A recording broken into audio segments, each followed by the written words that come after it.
विदाई के समय रानी को गले लगाते हुए माँ ने कहा, आज से तेरे सास ससुर तेरे ही माँ बाप हैं। तभी पूनम जी बोलती है, चिंता न करो समधन जी, नहीं बेटी ले जा रहे हैं रानी को ससुराल में। पहला दिन था, वह ससुराल जल्दी उठकर नहा धोकर तैयार हो गई। बहू को देखने के लिए अभी रिश्तेदारों का आना जाना चल रहा था कि रानी की सास पूनम जी कमरे में आती है। अरे यह क्या बहू, तुम तो ऐसे ही बैठी हो बिना घूंघट के, नई नई शादी हुई है, सबको ऐसे ही मुंह दिखाती फिरोगी क्या? चलो घूंघट कर लो।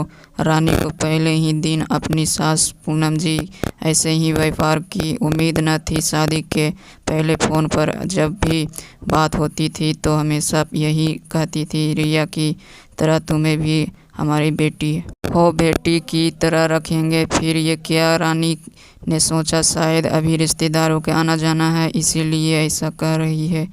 तो रानी ने उनकी बातों को दिल से न लगाया और लंबा घूंघट करके बैठ गई।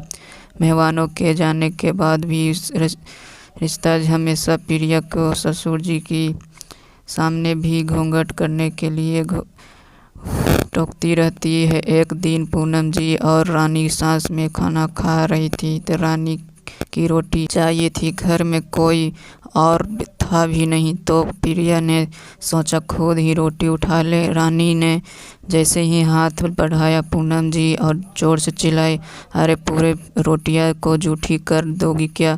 बहुओं को जूठा छूना ससुर जी नहीं खाते, तुम्हें नहीं पता क्या? पूनम जी की आवाज़ में इतना तीखापन था, बेचारी रानी की भूख में मर गई। हमेशा के लिए किसी बात रानी को टोकती रहती, बहू मत करो, बहू मत करो।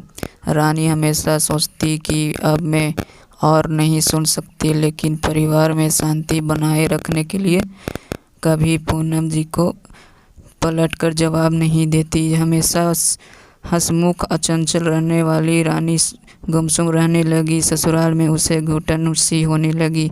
रानी गाय मायके से जब भी कोई मिलने आता पूनम जी सबसे यही बोलती फिरती, रानी तो हमारी बेटी है और हम उसके माँ बाप के बिल्कुल बेटी की तरह रखते हैं।